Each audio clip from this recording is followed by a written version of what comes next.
Hello à tous et à toutes, bienvenue dans ce nouveau podcast de Allo Girl Boss. Aujourd'hui, on a une invitée très spéciale parce qu'on accueille pour la première fois une élève de Liberté Digitale. J'ai le plaisir d'accueillir Clara avec moi. Bonjour.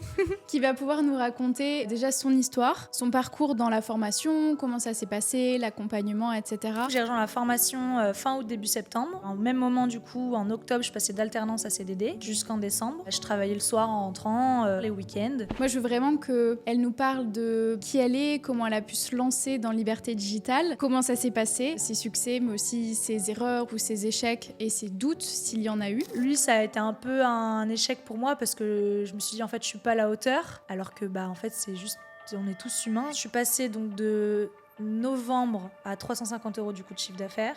Okay. À mars-avril à plus de 5 000 €. Ok. J'ai multiplié par 15 mon chiffre d'affaires entre novembre et avril-mai. Je vais te laisser te présenter et nous raconter qui tu es aujourd'hui et qui tu étais avant de rejoindre Liberté Digitale. Merci beaucoup pour cette opportunité d'être ici. Et oui, c'est vrai qu'il y a un peu une Clara avant Liberté Digitale et une Clara aujourd'hui. J'ai un parcours assez atypique parce que j'ai commencé par des relations internationales en licence avec de la science politique, pas du tout le milieu de la communication, mais je faisais en fait déjà un peu officieusement du community management pour des amis, de la famille, mais sans savoir que ça pouvait vraiment être un métier. Je pense que ça, c'est un peu le cas de beaucoup de personnes qui font du community management. On se dit que c'est un petit hobby à côté de ses études, mais sans plus. Et puis, en fait, du jour au lendemain, après avoir fait du community management pour un bar éphémère que j'ai créé avec ma famille, en fait, transformer notre maison en bar éphémère, je me suis occupée de toute la communication, réseaux sociaux, un peu d'influence, Instagram, Facebook. Et je me suis dit, en fait, j'adore la com, c'est ça que je veux faire. Donc, je me suis relancée dans un master en communication pendant 2 ans. Sauf qu'en fait, après alternance, CDD, et je me suis rendu compte que la communication, c'est quand même très large. J'aimais faire de la communication, mais je ne savais pas quel métier je voulais faire dans la com. Et puis, je suis tombée sur les publicités, les vidéos, les réels sur Instagram. Et je me suis dit, pourquoi pas. Donc, ça a bien mouliné dans ma tête plusieurs semaines, parce que c'était quand même un choix. C'était aussi... j'ai eu pas mal de clivages dans ma famille où je me suis... bien disputée avec certaines personnes qui n'étaient pas d'accord avec ce nouveau choix de vie que je faisais, pour surtout rejoindre la communication et après me lancer en freelance. Alors que pourtant, tu avais fait déjà des études dans la com. Quand je me suis lancée dans ces études-là, ça a commencé déjà le clivage, et après, dire que je partais en freelance, alors là, ça a été un peu l'explosion. Parce que, on va dire que j'ai suivi une première partie de ma vie en études qui ressemblait à quelqu'un dans ma famille, sciences politiques, etc. Et qu'après, j'ai un peu changé de chemin, et donc ça n'a pas plu à tout le monde. On ne comprenait pas pourquoi je passais de vouloir rejoindre Sciences Po, sciences politiques, à faire au final de la communication et, entre guillemets, faire un peu ma star sur les réseaux, alors que c'est pas du tout ça. Enfin, je connaissais pas le métier, quoi. Donc voilà, donc ça a été un peu le parcours, on va dire...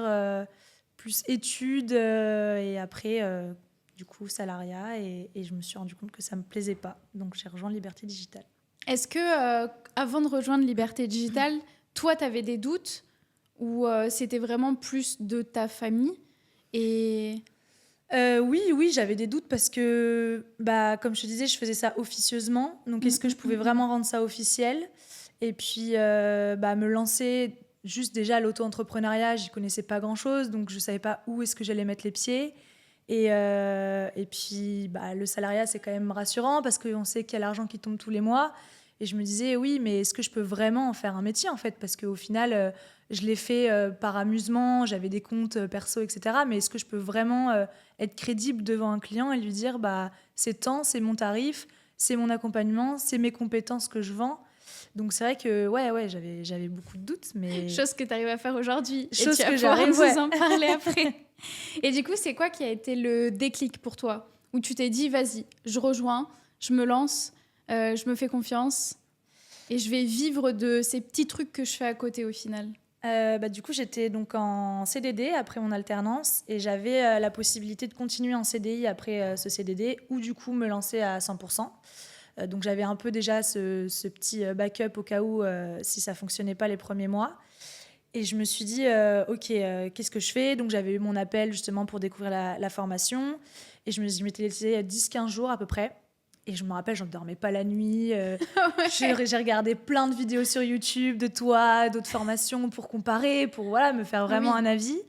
Et puis, non, il y avait vraiment un feeling, du coup, avec toi, avec l'histoire, avec la formation. Et, en fait, je sais pas, du jour au lendemain, à un moment, je me suis réveillée et je te jure, j'en ai pleuré de joie. Mais littéralement, j'étais à mon bureau, j'étais toute seule, du coup, en télétravail. Et en fait, j'ai dit, mais oui, mais en fait, c'est ça que je veux faire. Donc, je te jure, j'en ai pleuré de joie. Et je l'ai annoncé à mes amis, du coup, le week-end, parce qu'on avait une soirée. Et ils m'ont tous dit, c'est évident, Clara. Et j'étais en mode, mais moi, c'était pas évident. Pourquoi vous me le dites que maintenant que c'était en fait évident? Il me dit, mais t'as toujours kiffé les réseaux sociaux, vas-y. Et ouais, du coup, pleurer de joie. Je me suis dit, en fait, c'est maintenant ou jamais. Donc là, t'as ton CDD qui se termine. Pourquoi tu vas te renfermer dans un CDI? Vas-y, et puis tu verras si ça marche. Et puis si ça marche pas, au pire, tu pourras retourner dans le salariat. Mais c'était tout était aligné, en fait, à cette période-là. Ok. Et du coup, comment ça s'est passé les premiers jours ou les premières semaines? Du coup, accompagnée déjà par une super coach, c'était vraiment trop bien. Et puis beaucoup d'accompagnement sur les lives aussi. Donc dès que j'avais des doutes, tous les mardis, j'avais mon petit live pour pouvoir poser mes questions sur le forum. Assidue. Je suis contente. Toujours assidue. Ça a été... Moi, je suis quelqu'un de très studieux de base, donc c'est vrai que ça me dérangeait pas de faire mes petites fiches avec mes petits surligneurs et tout bien apprendre, faire mes petits cas pratiques. Donc ça a été beaucoup d'apprentissage au début. J'ai vraiment voulu accumuler en fait en connaissances. Et limite, je m'étais dit, je vais d'abord faire toutes les vidéos de la formation avant de trouver mes premiers clients. Sauf que ça s'est pas du tout passé comme ça. Évidemment. Bouche à oreille, des amis qui m'ont dit, enfin un ami en particulier qui m'a dit non, mais en fait, je te veux maintenant. Et je dis oui, mais j'ai pas encore déclaré mon entreprise. Enfin, comment je vais faire? Il me dit non, mais tu déclares ton entreprise. Ça se fait en 15 jours et dans un mois, tu travailles pour moi. Je dis, mais j'ai pas fini ma formation, enfin, j'ai pas encore regardé toutes mes vidéos. Il m'a dit, c'est pas grave, tu le feras en même temps, au moins ça marchera. Et puis j'ai envie qu'on travaille ensemble. Donc j'ai été mise dans le bain comme ça par un ami. Ouais, tout de suite. Parce qu'il avait déjà vu ce que tu avais pu faire toi à côté ou parce qu'il croyait en toi en tant que personne? Lui, c'est un sujet, c'est de la crypto-monnaie, donc un sujet très compliqué, en plus que je ne connaissais pas du tout. Donc je lui dis, mais t'es sûre? Enfin, vraiment, j'y connais rien. Et je sais pas, il m'a fait confiance. Il avait besoin de quelqu'un à ce moment-là parce qu'il avait pas de réseaux sociaux, il avait perdu certains contrats parce qu'il avait pas de visibilité sur les réseaux et il voulait pas que ça se reproduise. Et et c'est lui qui m'a dit non, c'est toi que je veux, je te donne ta chance, donc vas-y. Ça, c'est super intéressant que lui il se soit rendu compte que pour son job, il avait besoin des réseaux sociaux et que ce soit lui qui ait fait cette démarche de venir vers toi. Parce que c'est vrai que en général, c'est plus proactif du côté CM, tu vois. Enfin, moi, je sais qu'aujourd'hui, quasiment tous les jours, j'ai des entreprises qui viennent me demander des filles de la formation et tout. Mais je sais que quand tu débutes, souvent, tu n'as pas le réseau qui est créé ou tu as peur d'en parler autour de toi. Du coup, mais d'ailleurs, comment ils savaient que tu faisais ça? Parce que j'en parlais en soirée à mes copines. En fait, sa copine est une très bonne amie à moi. On travaillait ensemble, du coup, tous les jours.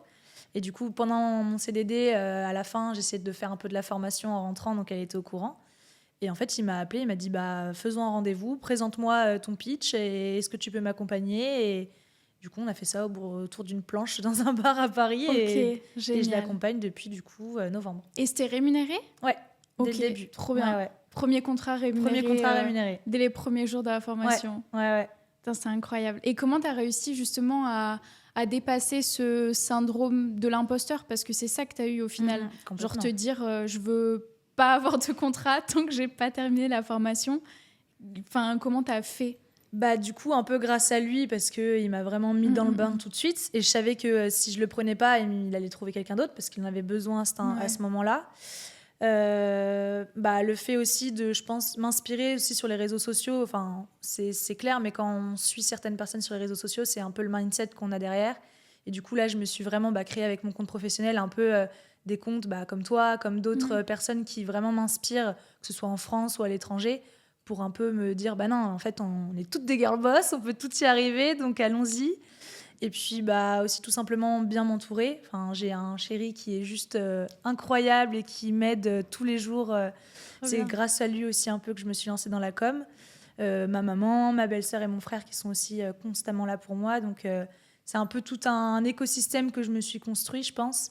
Et puis faire comprendre que ouais, bah, j'en suis capable. Et puis en fait, chaque jour suffit sa peine. Donc si j'y arrive pas aujourd'hui, bah, j'y arriverai mieux demain. Et puis c'est vrai que maintenant, je suis plus dans cette mentalité. Il n'y a pas vraiment d'erreur. Enfin, oui, tu vas faire des erreurs, mais c'est pas un échec. Tu vas apprendre de cet échec-là et du coup, bah, t'améliorer parce qu'on fait qu'évoluer. Donc, et c'est aussi le beau de ce métier, je trouve, c'est qu'on évolue tout le temps. Ça, je suis tout à fait d'accord avec toi. Je le dis tout le temps.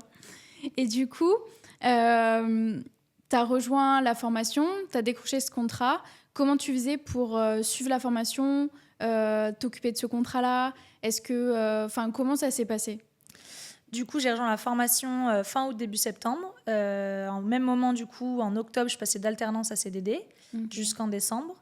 Et en fait, bah, je travaillais le soir en rentrant, vu que je finissais vers 18h, 18h30, le soir jusqu'à 21h, les week-ends.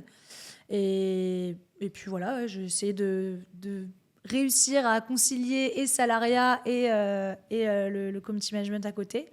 Mais bon, comme c'était un plaisir, en fait, je voyais pas ça comme des devoirs que tu fais en rentrant chez toi. Au contraire, j'avais hâte de rentrer chez moi pour regarder mes petites vidéos et appliquer les petits conseils. Donc, suivre sur les petits workbooks ouais, et c'est tout. ça. Trop bien. Et du coup, comment ça s'est passé ensuite? Bah, je sais qu'aujourd'hui, tu as beaucoup de contrats. Ouais. Je veux bien que tu nous racontes comment c'est arrivé. Bah, crescendo. Ok. Du coup, novembre, premier contrat donc avec cette Qui était à combien entreprise. pour un premier À contrat? 350. Ok, trop Ouais. bien en plus pour Oui, un pour un premier premier contrat, ouais, non, très bien. Deuxième contrat, décembre, donc tout de suite après. Là, c'est un ami qui reprenait une gérance de restaurant. Et puis en plus, j'aimerais me focus autour de la food, donc c'était un peu le client idéal. Et puis du coup, janvier, je me lance à plein temps. Donc là, j'avais quitté ça y est, j'ai dit non, j'arrête le salariat, je me lance à plein temps. Et puis petit à petit, en fait, janvier, février, j'ai vraiment mis en place toute ma stratégie. J'ai vraiment soigné toute ma charte graphique sur mes réseaux sociaux pour que ce soit... Enfin, c'est ma vitrine, quoi, c'est mon portfolio. Donc je me disais, si je fais quelque chose de pas quali, les clients ne vont pas avoir potentiellement confiance. Bah oui, parce qu'au final, tu montres ce que tu pourrais clairement faire pour eux. C'est ça. Donc, mais c'est une bonne chose. Après, moi, tu vois, je trouve que justement, c'est bien parce que tu peux tester des trucs, voir ce qui marche, voir ce qui marche pas, comprendre l'algorithme, essayer après, petit à petit, d'optimiser tout ça. Mais c'est vrai que, même moi, si je vais chercher un prestataire, je vais regarder, je vais me dire, ok, j'aime bien ce qu'elle fait, ok, je veux bien qu'elle travaille avec moi. C'est ça. Et trop bien. Et tu aurais des conseils à donner aux filles qui nous écoutent, qui sont justement en train de faire leur profil ou en train de se lancer par rapport à ça? Comment tu as pu optimiser Là où j'ai vraiment eu un changement, c'est que j'ai eu 2 chartes graphiques, on va dire, toujours autour des mêmes couleurs, des mêmes typos. Mais c'est vrai qu'au tout début, quand je me suis lancée, c'était quelque chose d'un peu fouillis, quoi. J'essayais de me débrouiller, mais d'être vraiment dans tout ce qui est simplicité, pas avoir... souvent, on va mettre des étoiles, des trucs sympas sur nos photos. Ça te corresponde au final. Et qui me correspondent, ouais, complètement. Mais vraiment bien soigner ses réseaux, son portfolio, c'est ultra important. Aujourd'hui, les CV, c'est vrai moi, je pensais qu'avec tous mes masters, ce serait trop bien de les mettre en avant, mais bon. Ah, est-ce que tu as fait un seul CV pour trouver un seul de tes contrats? Non. Ok. Que mon portfolio. Que t'allais me dire ça. Non, ouais. Moi, ça fait des années que j'ai pas fait de CV. Ouais, non, ça sert malheureusement plus à rien. Ouais, ça sert plus à grand-chose. Portfolio, c'est la vitrine, quoi. Donc ouais, non, vraiment soigner son image. Et puis, comme tu dis, quand tu vas voir un prestat et que tu aimes ce qu'il fait... moi, j'ai un client qui est venu me voir parce qu'il m'a dit j'aime bien comment tu montes tes réels et du coup, j'ai envie de travailler avec toi parce que je vois que t'as des compétences. Donc, vraiment bien soigner son image avant d'aller potentiellement prospecter. Parce que parfois, quand je reçois des messages de quelqu'un, je sais pas, qui veut me démarcher pour tel ou tel projet, je vais sur son compte, il y a 3 photos et pas de portfolio. Du coup, c'est vrai que c'est un peu dommage. J'arrive pas à me projeter dans ce qu'il veut faire. Clairement. Et du coup, début d'année, tu réoptimises ton compte? Je réoptimise tout. Je reviens d'un voyage en plus au Canada. Donc, je me dis, bon, allez, c'est maintenant, on y va, c'est le moment. Et en fait, j'ai beaucoup démarché. J'ai fait un compte Malte où je l'ai vraiment optimisé. J'ai commencé à publier régulièrement sur LinkedIn toutes les semaines. Je suis allée un peu sur Indeed, sur Welcome to the Jungle. Ouais, j'ai trouvé des clients comme ça. Ok. Et puis en fait, j'ai eu du coup plein de demandes de prospects aussi, des gens qui sont venus vers moi directement sur Instagram. Avec le contenu que tu faisais sur Instagram. Avec le contenu que je faisais. Et en fait, je m'étais dit, je réponds à tous ces prospects parce qu'il y a un peu une statistique 1 sur 2 qui dira non. Mais en fait, ils ont tous dit oui. Ok. Du coup, je me suis retrouvée avec trop de clients. Et donc, du jour au lendemain, j'ai eu 10 clients. 10? Ouais, en mars, j'étais à 10 clients, ouais. Wow. Ouais, mais après, c'était des gros contrats. Ouais. Des contrats aussi plus légers, comme 3 postes par mois ou de l'aide ponctuelle.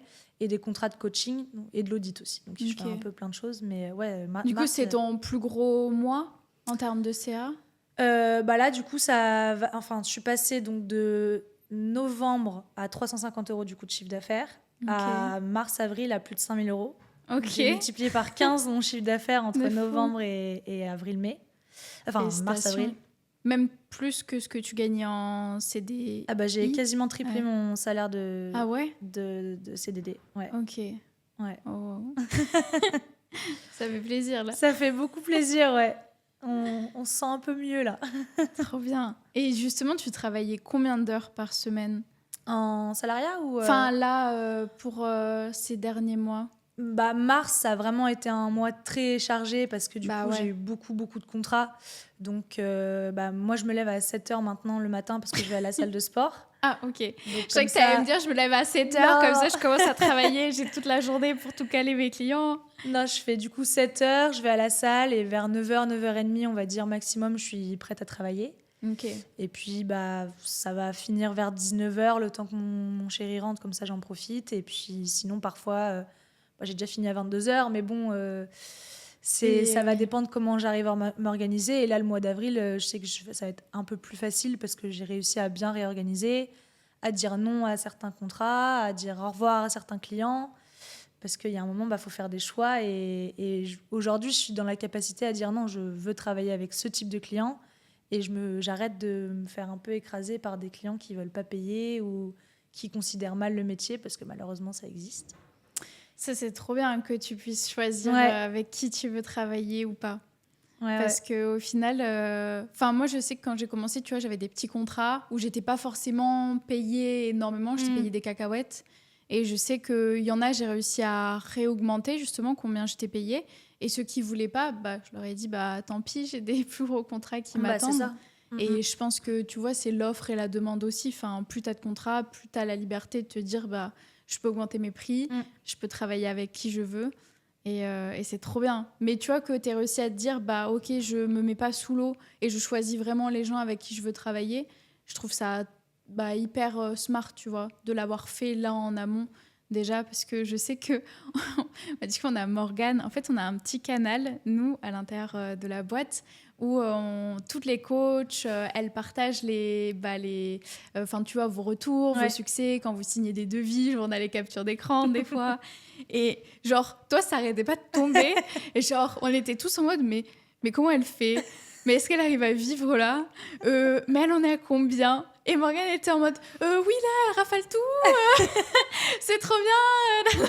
On est en mode, elle m'a dit, il n'y aura plus de contrat pour les autres. Mais elle était trop contente. Elle était trop contente et on était tous trop contents. Mais moi, j'étais en mode, mais comment elle fait l'organisation là? Je sais pas. Et c'est même ça que je me disais, c'est combien d'heures tu travailles par semaine? Ça va dépendre.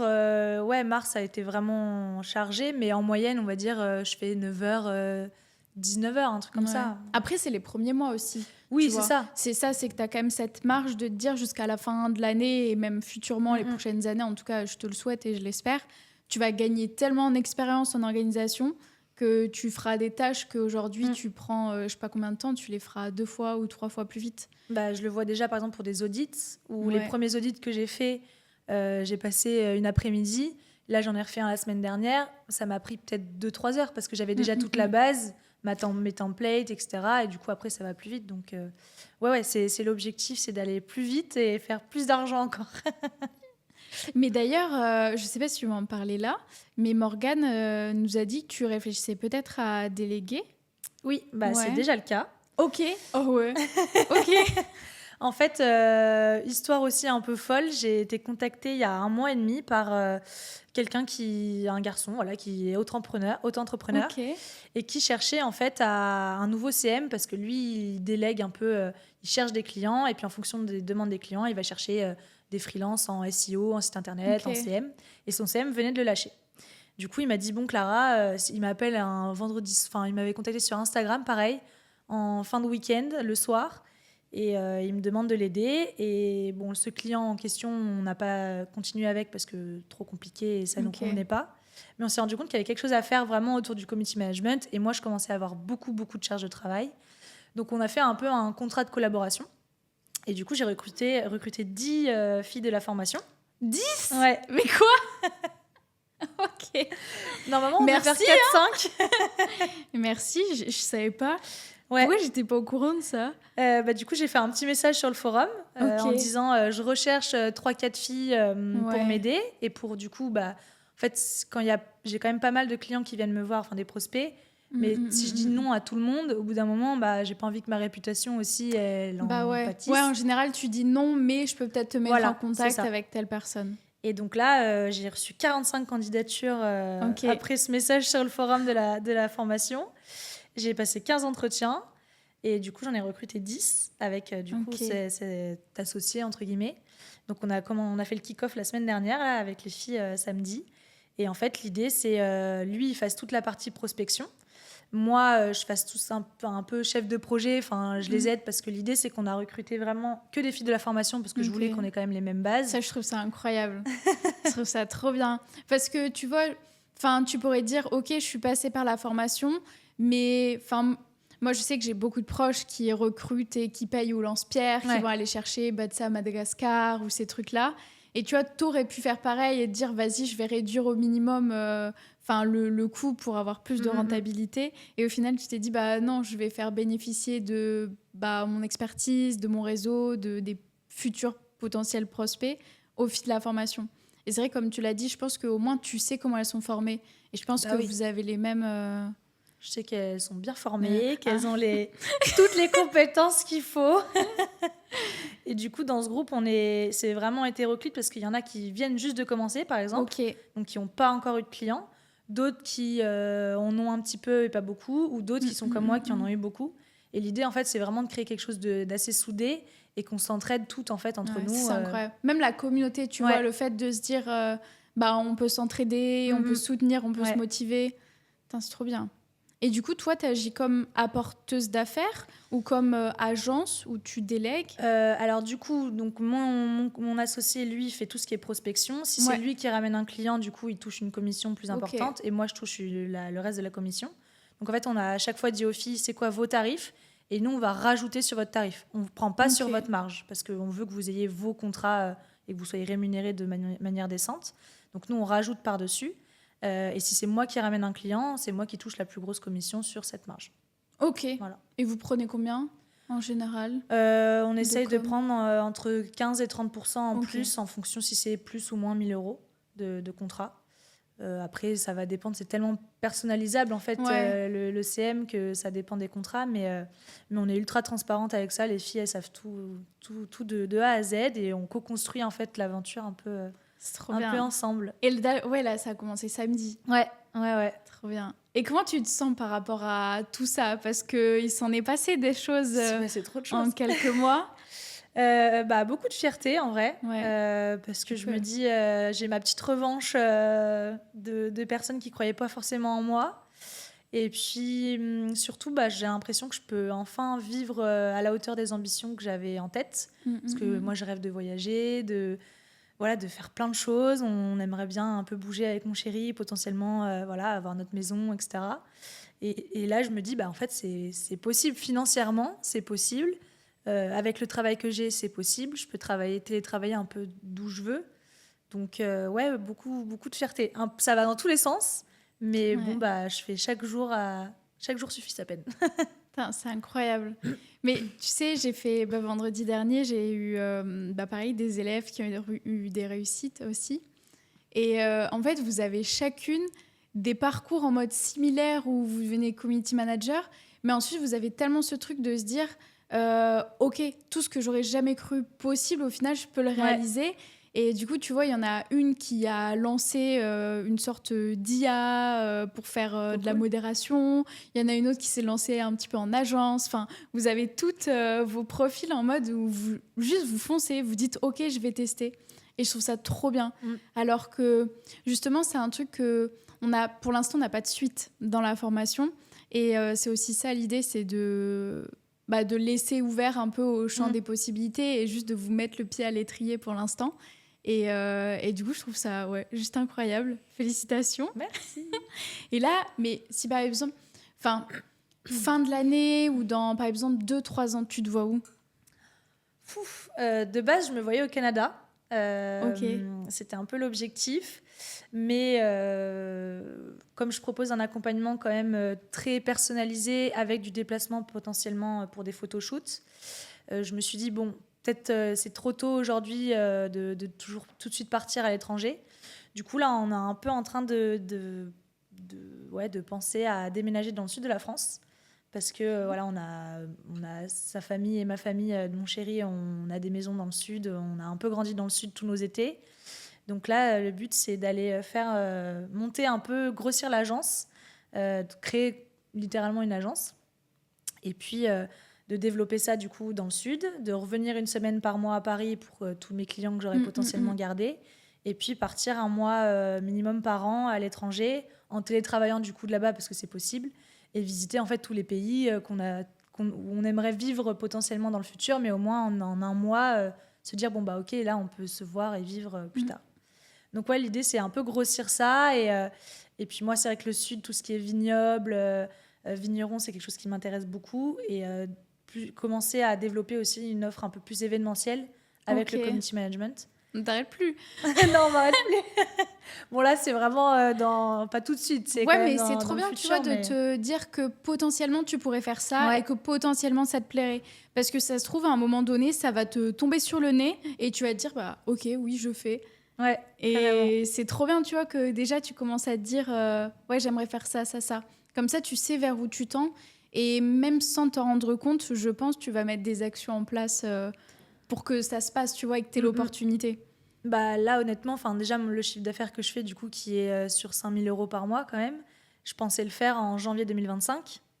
Ok. Et je l'ai fait en mars-avril 2024. Donc, je m'étais dit, bon, je me laisse un an. Puis, si je l'ai un peu avant, tant mieux. Mais en fait, je l'ai eu en 4 mois. Donc, du coup, mes objectifs que j'avais dans un an, maintenant, il faut que j'en refasse des nouveaux. Parce que ça va, quand on s'y met vraiment à fond, ça va très, très vite, quoi.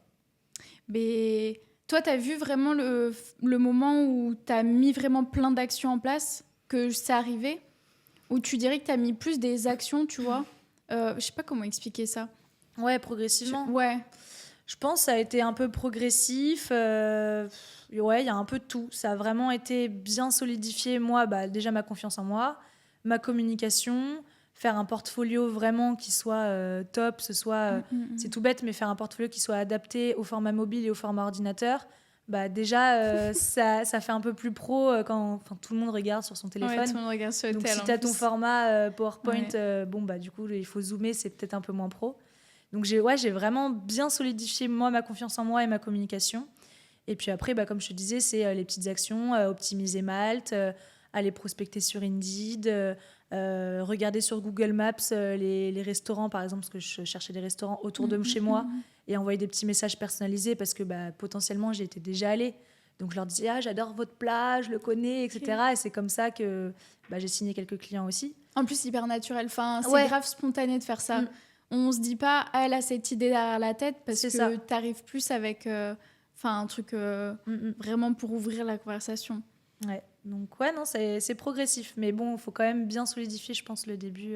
Et là, aujourd'hui, tu passes combien de temps, tu dirais, sur la prospection ou au moins garder le réseau ? Ça a l'air d'être naturel, non ? J'ai quasiment pas prospecté. Ouais, ok. J'ai dû prospecter une quinzaine d'entreprises en tout. Et sur ces quinzaines, j'en ai signé 3-4, je crois, des gros contrats. Après, c'est vraiment beaucoup... c'est bouche à oreille. Ouais, bouche à oreille. Et puis, beaucoup sont venus à moi, en fait, sur Instagram. J'ai des chasseuses de tête qui m'ont contactée sur LinkedIn. Trop bien. Donc, après... en fait, tu as su te mettre sur les bons réseaux, entre guillemets. Ouais. Tu t'es mis sur LinkedIn parce que tu sais que ça recrute et que... Mais là, ça... Enfin, je trouve... Ou alors, c'est qu'avant, il y a un an, je n'étais pas sur LinkedIn. Enfin, moi, vraiment, LinkedIn, de base, c'était juste pour... trouver mon stage. Ouais, de ouf. Quand j'étais en école de commerce. Et là, je m'y suis vraiment mise depuis un an. Et pour moi, c'est un réseau social maintenant. Ouais. Et je repère plein de profils, plein de gens hyper talentueux. Bon, il y a des gens qui sont là un peu pour rien dire, mais juste pour être présents aussi, tu vois. Mais sinon, il y a énormément de trucs intéressants et de profils. Et je vois, il y a beaucoup de RH et beaucoup de chasseurs de tête aussi. Et du coup, après, t'es allé sur Malte, sur Insta et tout. Donc, ouais, t'as bien optimisé au bon endroit. C'est ça, c'est Parfait. bien résumé. Et j'aimerais bien savoir aussi, pour celles et ceux qui nous écoutent, si tu as eu des périodes de doute. Enfin, en fait, j'ai l'impression que tu vas me dire non parce que ça a été tellement court et tu m'as dit que tu as été soutenue par ta famille et tout, et qu'au final, tout s'est enchaîné. Mais est-ce que justement, tu l'as dit au début, t'avais pas trop confiance en toi pour te lancer dans le contrat, mais est-ce que justement le fait d'avoir trop, ça t'a pas fait trop peur encore plus? Parce que tu peux avoir ce truc en mode c'est génial, genre je suis hyper reconnaissante. Enfin, moi je suis comme ça, moi je suis en mode trop bien, je suis hyper reconnaissante, je suis en mode waouh, c'est génial. Et après, quand j'ai tout sur moi, je suis en mode waouh, qu'est-ce qui se passe? Comment je fais? Aidez-moi. C'est un peu ça, c'est le résumé de mon mois de mars. Ok. J'ai des doutes tous les jours, hein, c'est normal parce que on est humain, on est limité. Quand on reçoit un message, là il y a une faute d'orthographe ou la story en fait ça va pas, du coup tu te dis oh là là, ça y est, j'ai raté, il va me quitter, il va finir le contrat, alors que non, pas du tout. Oui. Donc ouais, j'ai des doutes constamment et c'est vrai que là... c'est vrai qu'on parle souvent quand on ne trouve pas de contrat, comment il faut faire pour lever ces doutes-là. Mais quand on a trop de contrats, ça, on l'a comment pas on fait du coup? Et si, j'ai toujours eu des doutes. Est-ce que je vais y arriver? Des moments où ça allait pas du tout. J'allais sous ma couette en me disant comment je vais faire? J'ai dit oui à ces clients. Il y a encore ce nouveau client la semaine prochaine. Est-ce que je vais y arriver? Et en fait, j'étais submergée à un moment où je me suis dit mais tu vas faire trop de quantité, pas assez de qualité, et c'était vraiment quelque chose que je voulais pas faire. Du coup, vraiment, j'ai reposé les choses et je dis ok, maintenant, tu organises tes semaines. C'est un truc que j'ai suivi d'Anthony Bourbon d'ailleurs. Ok. En fait, avant, je faisais mes to-do list avec tes petits carrés où tu dis tu suis ça, etc. Tu fais par journée. Et maintenant, j'ai vraiment alloué des temps dans mon emploi du temps. Il disait qu'à partir d'un moment où tu as trop de travail, tu peux plus faire des to-do list où tu coches simplement parce que en fait, tu as trop de choses à faire. Donc l'idée, c'est vraiment d'allouer des temps dans ta semaine où au moins tu sais que c'est ce moment-là où tu dois faire ce projet et en fonction, tu pourras du coup le réaliser à temps en fait. Et du coup, maintenant, c'est ce que je fais, c'est vraiment, je me mets de telle heure à telle heure, c'est réponse au message, de telle heure à telle heure, c'est ce client, etc. Et je le fais au fur et à mesure. Et si j'ai pas tout fait aujourd'hui, je le ferai demain. Et c'est pas très grave. Et puis, la programmation aide aussi beaucoup. Mais ouais, non, des doutes tout le temps, tous les jours. Mais des échecs? Des échecs qui ne sont pas passés comme prévu? Ouais, échecs, j'en ai eu un justement avec un client qui, du coup, malheureusement, on arrête le contrat à la fin de ce mois. Parce que pas les mêmes... Enfin, je sais pas comment l'expliquer, mais j'ai pas réussi à comprendre ce qu'il avait besoin en termes de communication. Et en fait, lui, il avait tellement tout cadré, sa communication. C'est-à-dire qu'à la story près, il avait déjà fait tout ce que je devais publier. Du coup, moi, je me sentais vraiment ultra restreint dans ma créativité. Et après, il me disait, oui, mais c'est un peu trop robot ce que tu fais. Je dis, oui, mais en même temps, le lundi, tu m'as dit qu'il fallait que je fasse ça, ça, ça, ça. Le mardi, ça, ça, ça, ça. Donc, en fait, quand tu as déjà 8 stories à publier, je vais pas en refaire non plus 12. Donc, lui, ça a été un peu un échec pour moi parce que je me suis dit, en fait, je suis pas à la hauteur. Alors que, en fait, c'est juste, on est tous humains. Donc, parfois, ça marche avec certains milieux. En plus, c'était un milieu autour du sport, des vêtements sportifs, de la boxe, etc. Donc, peut-être pas la même manière de communiquer aussi entre vous. Peut-être pas même les mêmes attentes, les mêmes... Oui, je pense que lui, il avait besoin de quelqu'un vraiment à fond. Sur le temps que j'avais à lui allouer et puis aussi le contrat qui n'était pas énorme. Du coup, je me suis pas retrouvée et je lui ai dit, je préfère au contraire te trouver quelqu'un d'autre, à la limite, qui du coup, pour ce tarif, serait capable de pouvoir t'accompagner. Mais c'est vrai que moi, aujourd'hui, j'ai des gros clients qui rentrent. Et c'est vrai que pour moi, ça a été un vrai échec. Mais, ouais, mais je pense que tu as quand même appris de la manière de gérer ton client, gérer peut-être le fait que ses attentes conviennent pas forcément à ce que toi, tu rends, comment tu peux discuter avec lui, communiquer avec lui. Et surtout, arrêter le contrat de la meilleure des façons aussi. Parce que c'est vrai qu'on n'en parle pas beaucoup de l'offboarding quand quelqu'un s'en va, mais c'est hyper important au final. Ouais, non, ça s'est très bien passé. Et au contraire, du coup, je lui ai fait toute une stratégie LinkedIn pour un peu rattraper Ok. du coup ce qui n'avait pas fonctionné sur Instagram et TikTok. Mais non, au final, ouais, faut juste assumer qu'on ne peut pas être parfait pour tout le monde et qu'il y a, je pense, assez de community managers pour que tout le monde puisse trouver son compte. Mais c'est vrai que parfois, ça ne matche pas et c'est pas, ça peut être humain, ça peut être le moment donné, j'étais pas à fond ou lui non plus. Enfin, mais c'est vrai qu'on le vit un peu comme un échec, mais après, faut savoir pour la suite comment bien sélectionner ses clients et être sûr qu'on puisse les accompagner, en fait. Ouais. Et t'apprends de ça, de toute façon. Ouais. Puis même, je pense qu'il y a... Enfin, moi, je l'avais beaucoup remarqué, c'est que les gens, ils veulent pas te payer beaucoup, mais moins ils te payent, plus ils s'attendent à des choses. Et en fait, c'est ça qui est horrible, c'est de te dire que ceux qui vont te donner un contrat à 2K, limite, ils vont te faire confiance les yeux fermés, Ouais. et tu vas pouvoir faire tout ce que tu veux, tu vas t'éclater et tout.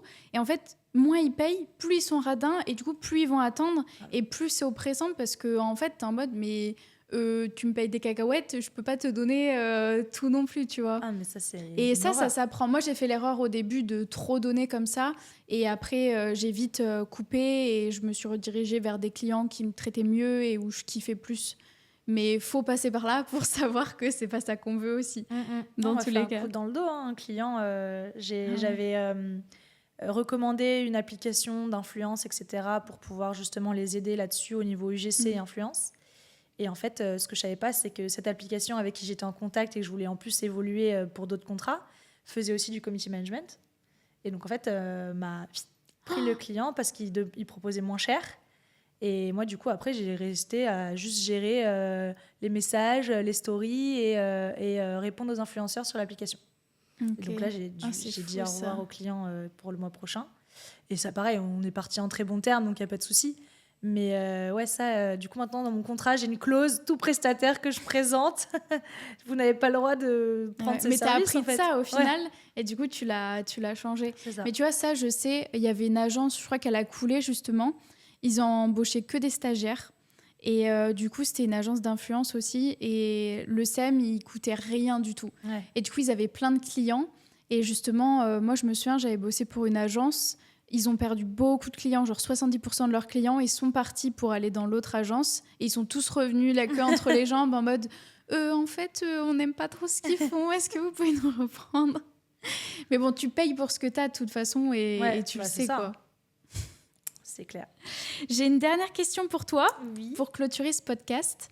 Si, là, il y a les filles qui nous écoutent. Je sais qu'il y en a beaucoup qui doutent d'elles, qui doutent de liberté digitale aussi. Et qu'est-ce que tu pourrais leur dire pour peut-être les rassurer ou pas forcément les convaincre, tu vois, de rejoindre Liberté Digitale, mais au moins de se lancer, de croire en leurs rêves, d'oser et de faire les choses. Ah, très bonne question. Je pense que si les réseaux sociaux, c'est vraiment quelque chose qui passionne la personne, parce que voilà, il faut quand même avoir une passion pour les réseaux sociaux pour vouloir être community manager, il faut absolument se donner les compétences pour le faire. Et j'entends beaucoup de gens qui me disent oui, mais en regardant YouTube, etc., je vais pouvoir devenir community manager. Et même moi, je pensais y arriver. J'ai mis 1 an à sauter le pas en me disant mais en fait, j'ai toujours rien fait, donc c'est le moment de le faire. Et je pense qu'il faut juste en fait investir en soi-même, en ses compétences, que si ça marche pas, c'est pas grave, on aura toujours appris quelque chose et que ouais, il faut un peu croire en soi et notamment Liberté Digitale, c'est ça m'a apporté énormément de compétences, énormément d'accompagnement et il faut y aller en fait parce qu'il y a personne qui va le faire à ta place, il y a que toi qui est tout seul devant ton ordi à attendre que le salaire y rentre et c'est ta fierté parce que tu deviendras ta propre patronne. Tu décides de tes horaires, où tu veux être. Donc ouais, non, prendre la main soi-même et y aller, quoi. Très belle réponse. Mais du coup, c'était ma dernière question, mais finalement... J'ai répondu avant. Tu m'as ouvert une autre, pas problématique, mais ce que tu as dit en mode... souvent, on pense qu'on peut tout apprendre sur Internet parce que c'est gratuit et qu'il y a partout. Et que toi, tu pensais le contraire. Et justement, moi, tu vois, ce que je me dis, c'est que oui, aujourd'hui, on est quand même dans une ère digitale où il y a tout partout, dans les livres, à la télé, genre sur YouTube, sur tout. tu peux tout trouver. Et même moi, tu vois, je sais pertinemment que ce qu'il y a dans la formation, je l'ai pas inventé. C'est pas moi qui ai inventé les termes. Je l'ai appris en pratiquant. Et justement, j'ai remis tout ce savoir-là dans la formation où j'ai demandé à des experts aussi. Mais je sais que quasiment tout, tu peux le retrouver sur Internet. Mais le temps que ça te mettrait à tout rassembler, à tout comprendre, à avoir l'aspect pédagogique que moi, j'ai rajouté dedans, enfin... Je suis en mode, c'est soit tu peux tout trouver sur Internet et galérer pendant des mois, voire des années, arrêter, avoir le temps de recommencer des trucs, ou rejoindre une formation, que ce soit la mienne ou n'importe laquelle, ou même aller à l'école ou autre, ça te fait gagner du temps, ça te fait gagner de l'argent et ça te fait gagner beaucoup, beaucoup d'énergie aussi. Et c'est vrai que j'ai souvent ce truc-là, de dire, ouais, mais c'est dispo sur Internet. Ouais, mais c'est le coup de pied aussi, je pense. Moi, je voulais monter un peu mon agence de com pendant 1 an quand j'étais en alternance. Au bout d'1 an, j'avais toujours rien fait. Et au final, je me suis dit, rejoins cette formation, c'est un engagement, oui, financier, mais c'est un engagement aussi de ma part, où là, tu t'es engagé financièrement, tu t'es engagé pour le temps que tu vas y passer. Donc, en fait, tu n'as plus le choix. Et moi, ça a été vraiment le coup de pied. Pour ça, je t'ai dit que j'en ai pleuré de joie. Parce que ça a été le coup de pied en me disant, mais en fait, maintenant, il n'y a plus de retour en arrière. Regarder ta vidéo YouTube, tu peux mettre sur pause, aller faire ton café et revenir et elle bougera pas. Mais là, la formation... Voilà, tu t'es engagé, ouais. tu avais fait l'investissement financier et je sais que ça pèse beaucoup. Enfin, quand tu investis de l'argent, tu dis, OK, là... Enfin, moi, j'avais payé un coach, j'étais en mode, OK, je vais aller faire toutes les séances de sport, je vais manger mes calories, ça va fonctionner. Mais quand j'ai des trucs gratuits, moi, j'y arrive pas. Mais c'est ça. Et t'as investi, justement, avec qui j'avais eu l'appel, elle m'avait dit, t'achètes pas une télé, t'as investi en toi-même. C'est une phrase qui est restée vraiment dans ma tête. C'est le meilleur investissement. Et maintenant, tu peux acheter toutes les télés que tu veux. Alors là, je peux acheter ce que je veux, là. Bon, je crois qu'on va terminer là-dessus. Mais écoute, je suis très contente de t'avoir reçue sur le podcast. Aussi. Franchement, en vrai, je sais que j'ai reçu plein de messages pour inviter une élève sur le podcast. Donc, ça faisait longtemps en plus que j'y pensais et je suis trop contente que là, on ait cette demi-journée aussi ensemble et que tu aies pu venir et partager ton retour d'expérience et tes réussites qui sont quand même impressionnantes. Et en vrai, je me dis, j'espère que genre dans 1 an ou quoi, tu reviendras là sur le podcast ou sur ma chaîne YouTube et que tu pourras nous faire un update de tes projets encore, où t'en es. Ça se trouve, on se verra ailleurs dans le monde, on ne sait pas encore. On sera autour des 10-20 cas, tu verras. Mais je te le souhaite. C'est sûr, c'est sûr, c'est sûr. Merci à toi.